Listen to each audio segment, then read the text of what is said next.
BRS ను మళ్లీ TRS గా మార్చాలన్న నిర్ణయానికి ఆ పార్టీ అధినేత కేసీఆర్ వచ్చినట్లు సమాచారం. ఈ నెల 27న పార్టీ ఆవిర్భావ దినోత్సవం సందర్భంగా దీనికి సంబంధించి కీలక ప్రకటన చేసే అవకాశం ఉందని పార్టీ వర్గాలు తెలిపాయి. లోక్సభ ఎన్నికల్లో టీఆర్ఎస్ పేరుతో పోటీ చేస్తే మెరుగైన ఫలితాలు వస్తాయని పార్టీ నేతలు పేర్కొంటున్నారు. కాగా పార్టీ పేరు మార్పుపై న్యాయపరమైన చిక్కులు ఏమైనా ఎదురవుతాయా అన్న దానిపైన బీఆర్ఎస్ అధిష్టానం దృష్టి సారించిందని చెబుతున్నారు. మరోవైపు నిజంగానే పార్టీ పేరు మార్చుతారా అన్న దానిపైన సందేహాలు వ్యక్తమవుతున్నాయి.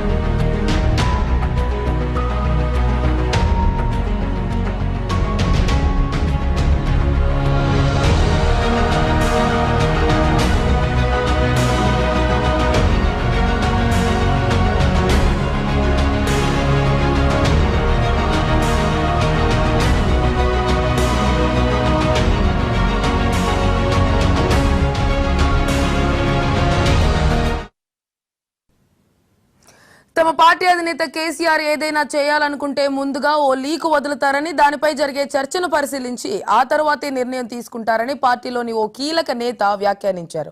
ప్రస్తుత పార్లమెంటు ఎన్నికల నుంచి బయటపడేందుకు కూడా బీఆర్ఎస్ పేరు మార్పు అస్త్రాన్ని ప్రయోగించారన్న వాదనలు ఉన్నాయి. అయితే క్షేత్రస్థాయిలోని కార్యకర్తలు, నేతలు మాత్రం బీఆర్ఎస్ ను టీఆర్ఎస్ గా మార్చాలని పట్టుబడుతున్నారు. కాగా హైదరాబాద్ లోని బీఆర్ఎస్ ప్రధాన కార్యాలయంలో వాస్తుపరమైన మార్పులు కూడా చేస్తున్నట్లు తెలుస్తోంది.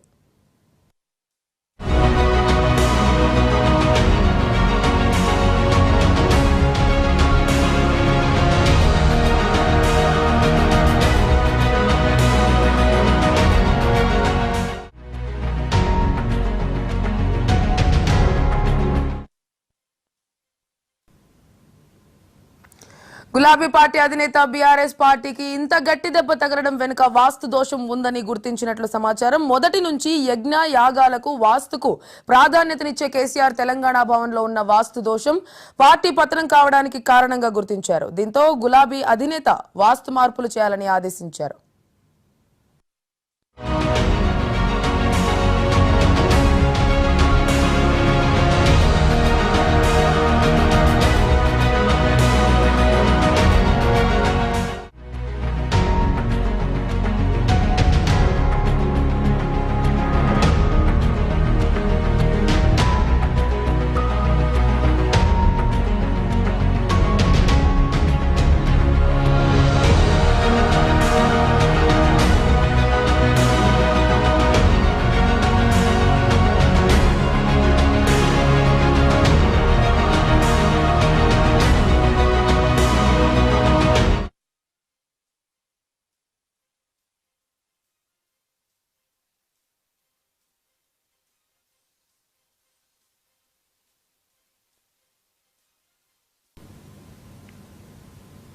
అయితే ఇక మొత్తానికి పార్టీకి సంబంధించి వాస్తు దోషంతోనే ఈ పతనానికి కారణం అంటూ గులాబీ అధినేత గుర్తించినట్లు తెలుస్తోంది. అయితే మొదటి నుంచి కూడా కేసీఆర్ యజ్ఞాలకి, యాగాలకి, వాస్తుకి ప్రాధాన్యతనిస్తారు.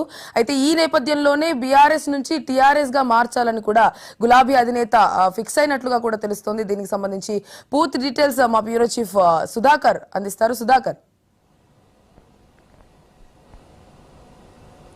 తెలంగాణ రాష్ట్రంలో జరిగిన అసెంబ్లీ ఎన్నికల తర్వాత బీఆర్ఎస్ పార్టీకి వరుస ఎదురు దెబ్బలు తగులుతున్నాయి. వరుస ఎదురు దెబ్బలతో ఆ పార్టీ కుదేలవుతూ పోతుంది. ఒకవైపు వలసలు జరుగుతున్నాయి, మరొక వైపు కేసులు, అదేవిధంగా విచారణలు, అరెస్టులు ఇవన్నీ జరుగుతున్న నేపథ్యంలో బీఆర్ఎస్ పార్టీ సమూల మార్పులకు బీఆర్ఎస్ అధినేత కేసీఆర్ నిర్ణయం తీసుకున్నట్టుగా తెలుస్తుంది. అందులో భాగంగానే హైదరాబాద్లోని తెలంగాణ భవన్ ఉంది, దాని వాస్తు సరిచూడడం, అదేవిధంగా వాస్తు లోపాన్ని సరిదిద్దే కార్యక్రమాలు కొనసాగుతున్నాయి.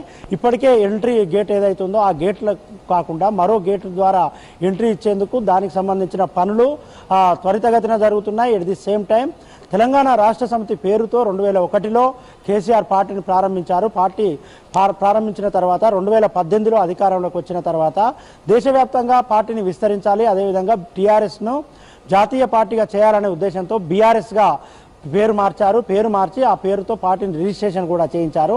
కానీ బీఆర్ఎస్తో పేరు మార్చిన తర్వాత జాతీయ పార్టీగా రూపుదిద్దుకోవడం సరికాదు కదా.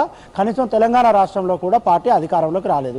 కేవలం 39 అసెంబ్లీ స్థానాలతో మాత్రమే బీఆర్ఎస్ సరిపెట్టుకుంది. 39 అసెంబ్లీ స్థానాల్లో గెలిచిన తర్వాత కూడా వరుసగా బీఆర్ఎస్ అధికారం కోల్పోయిన తర్వాత వరుసగా ఆ పార్టీ పైన అవినీతి ఆరోపణలు వస్తున్నాయి, నాయకుల పైన అవినీతి ఆరోపణలు వస్తున్నాయి. రోజుకొక విచారణ జరుగుతుంది.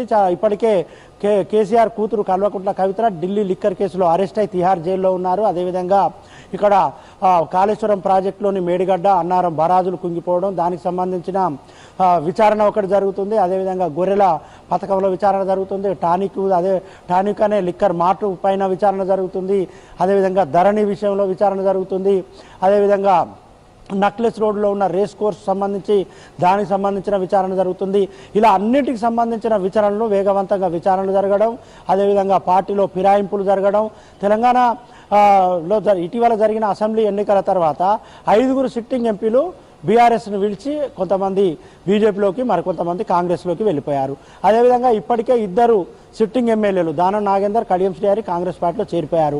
రేపో మాపో 12 మంది బీఆర్ఎస్ ఎమ్మెల్యేలు కాంగ్రెస్ పార్టీలో చేరతారనే వార్తలు వస్తున్నాయి. దానికి బలం చేకూర్చే విధంగా సుమారు 12 నుంచి 14 మంది ఎమ్మెల్యేలు వివిధ సందర్భాలలో ముఖ్యమంత్రి రేవంత్ రెడ్డిని కలిశారు. కొంతమంది దీపాదాస్ మున్షిని కలిశారు. మల్లారెడ్డి అల్లుడైతే ఏకంగా బెంగళూరుకి వెళ్ళి డీకే శివకుమార్ని కూడా కలిసి వచ్చారు. అంటే పార్టీ అనేది రోజు రోజుకు కుదేలైపోతుంది. పార్టీ వరుస ఎదురు దెబ్బలు తగులుతుంది. కాబట్టి పార్టీని మళ్ళీ సమూల మార్పులు చేసి రక్షించుకోవాలనే ఒక ఉద్దేశంతో కేసీఆర్ ఉన్నట్టుగా సమాచారం అందుతుంది. అందులో భాగంగానే కేసీఆర్ యజ్ఞాలు, యాగాలు, అదేవిధంగా వారాలు, తిథులు వీటన్నింటికి చాలా ప్రియారిటీ ఇస్తారు, చాలా ప్రాధాన్యత ఇస్తుంటారు కేసీఆర్.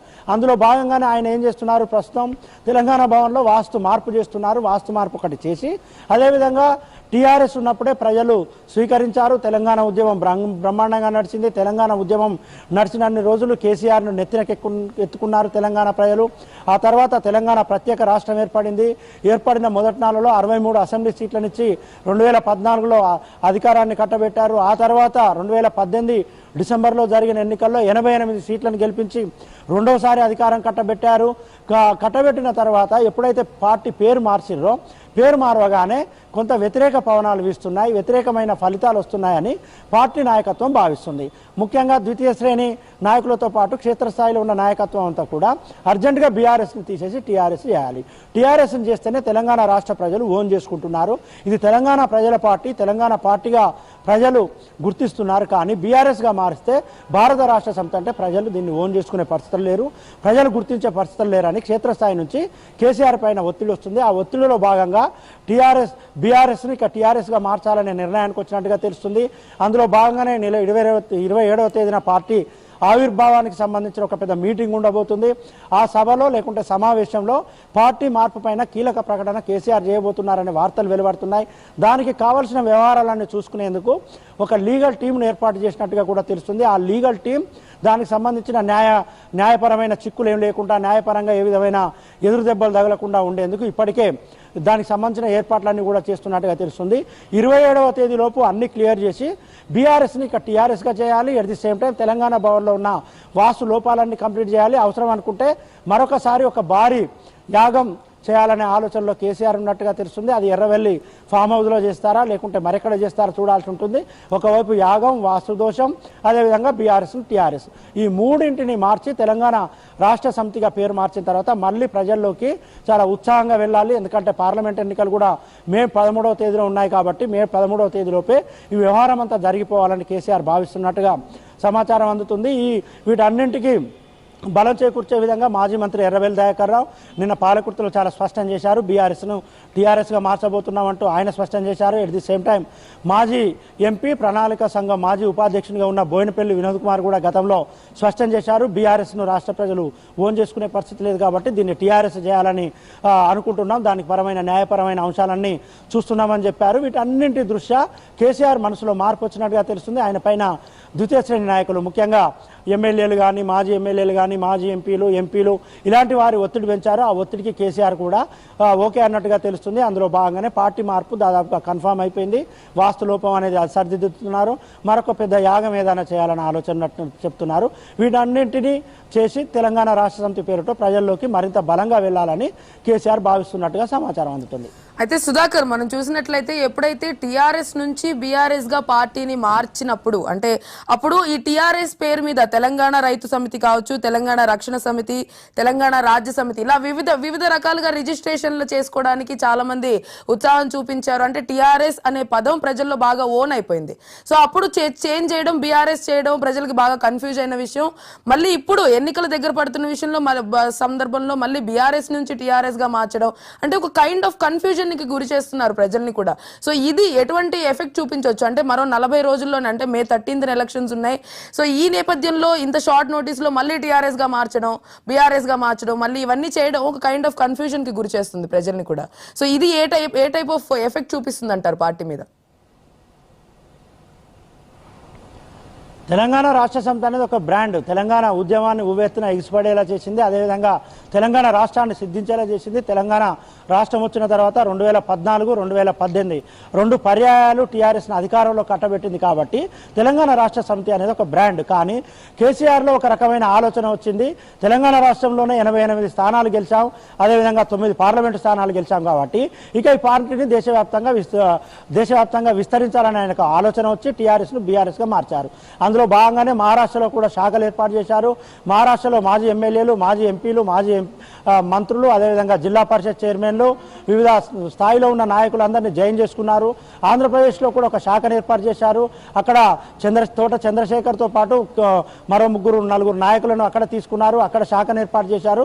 ఈ రకంగా పార్టీని టీఆర్ఎస్ నుంచి మార్చి బీఆర్ఎస్ చేసి దేశవ్యాప్తంగా విస్తరింపజేయాలనుకున్నారు. మమతా బెనర్జీతో చర్చలు చేశారు, కుమారస్వామితో చర్చలు చేశారు, లాలూ ప్రసాద్ యాదవ్ను కలిశారు, ములాయం సింగ్ యాదవ్ను కలిశారు, అఖిలేష్ యాదవ్, ములాయం సింగ్ యాదవ్ కొడుకు అఖిలేష్ యాదవ్, అదేవిధంగా చాలా మంది నాయకులను కలిసి పార్టీని విస్తరించాలనుకున్నారు. కానీ ఒక్కసారిగా 2023 డిసెంబర్లో జరిగిన ఎన్నికల్లో బీఆర్ఎస్కు చాలా తీవ్రమైన ఎదురుదెబ్బ తగిలింది. బీఆర్ఎస్ తెలంగాణ రాష్ట్రంలో ఓటమి చవి చూసింది. తెలంగాణ రాష్ట్రంలోనే అధికారం రాలేదు.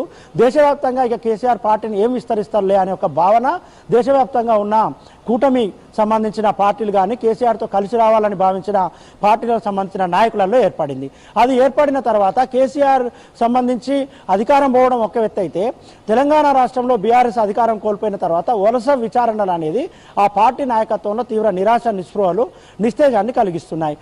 ఎన్నికలు జరుగుతున్న సందర్భంలోనే కాళేశ్వరం ప్రాజెక్టులో భాగమైన మేడిగడ్డ బరాజ్ కుంగిపోవడం, ఆ తర్వాత అన్నారం బరాజులో ఫియర్లు ఏర్పడడం, ఆ తర్వాత గొర్రెల కుంభకోణం బయటికి రావడం, ఆ తర్వాత ధరణికి సంబంధించి అనేక లోపాలు బయటకు రావడం, భూ ఆక్రమణ కేసులు రావడం, అదేవిధంగా టానిక్ అనే ఒక లిక్కర్ మాటకు సంబంధించి విచారణ జరగడం, ఇలా అనేక విచారణలను బీఆర్ఎస్ పార్టీని వరుసగా దెబ్బలు తీస్తున్నాయి. బీఆర్ఎస్ పార్టీలో ప్రజలలో నమ్మకం, ఆశలు సన్నగిలుతున్న పరిస్థితి ఉంది.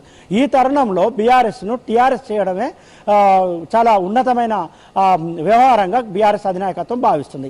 టీఆర్ఎస్గా చేయాలంటే ఎప్పుడైతే కేసీఆర్ టీఆర్ఎస్ను బీఆర్ఎస్ చేశారో చేయగానే చాలామంది నాయకులు వెంటనే వెళ్ళారు, ఎన్నికల సంఘాన్ని కలిసి టీఆర్ఎస్ పేరుతో కొన్ని రాజకీయ పార్టీలను రిజిస్ట్రేషన్ చేశారు.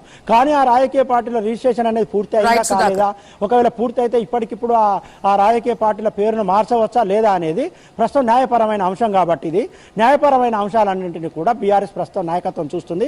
ఒక లీగల్ టీం ఏర్పరిచారు. ఆ లీగల్ టీం న్యాయపరమైన అంశాలన్నింటినీ క్లియర్ చేసి ఈ నెల 27వ తేదీన దాన్ని ప్రకటించే అవకాశం స్పష్టంగా కనిపిస్తుంది. Right Sudhakar, thank you.